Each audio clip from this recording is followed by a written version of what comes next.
Prosperity founder and former Trump economic advisor, and Robert Wolf, former economic advisor to President Obama and a Fox News contributor. Great to have both of you with us today.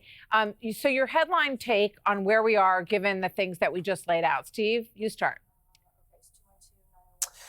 Well, I think this new tariff by China is almost like an act of declaration of war against the United States. And what I'd like to see Trump do, and I know they're thinking of different strategies about how to move forward, is really aim these tariffs at the villain of the world, which is China.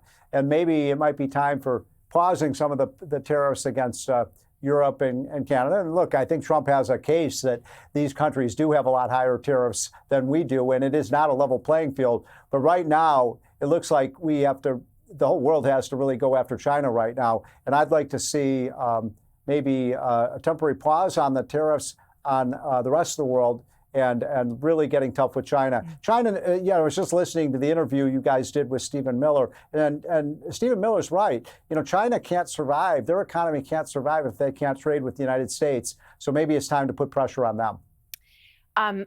It's interesting, Robert. Yesterday, there was a lot of talk about the first country that steps up and says, OK, pick up the phone. Let's talk. We will negotiate with you, is going to be the winner in this. And the ones who come around towards the end are likely to be the losers. And today, this is what President Trump said about his call with officials from Vietnam. I just had a very productive call with To Lam, General Secretary of the Communist Party of Vietnam, who told me that Vietnam wants to cut their tariffs down to zero if they're able to make an agreement with us.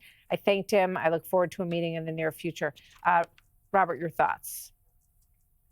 Well, my thoughts is this big, beautiful economy that actually was rolling pretty good with jobs and inflation coming down feels more like the Game of Thrones Red Wedding.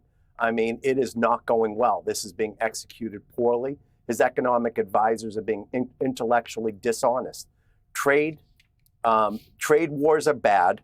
Tariffs are a tax. Consumer prices are not going down. We're 70% a consumer-driven country. So building a moat around the United States with protectionist and isolationist economic policies are not positive. And this isn't me saying it. This is J.P. Morgan, 60% chance of a recession. Heritage Foundation is for free trade and thinks tariffs are poor. I think Steve and I have always been for targeted tariffs. Go after the Eurozone on auto. Go after China on steel and intellectual property. But across the board is just coming back to haunt us. Yeah. And the markets are efficient. I disagree with Secretary of State Rubio. It's not just the businesses are getting reset. They're going to actually look at what happened at Whirlpool in Iowa. They cut over 500 jobs. I hear and you. By the way, today, the senator of Iowa and the senator of Washington are doing a bipartisan bill to possibly take away some of the powers. To take control back, and Congress really has not been muscular on any of these issues, even though they had the power to be, and probably should have been a long time ago. Steve and Robert, thank you very much. Good to have you here. Click here to subscribe to the Fox News YouTube page to catch our hottest interviews and most compelling analysis. You won't get it anywhere else.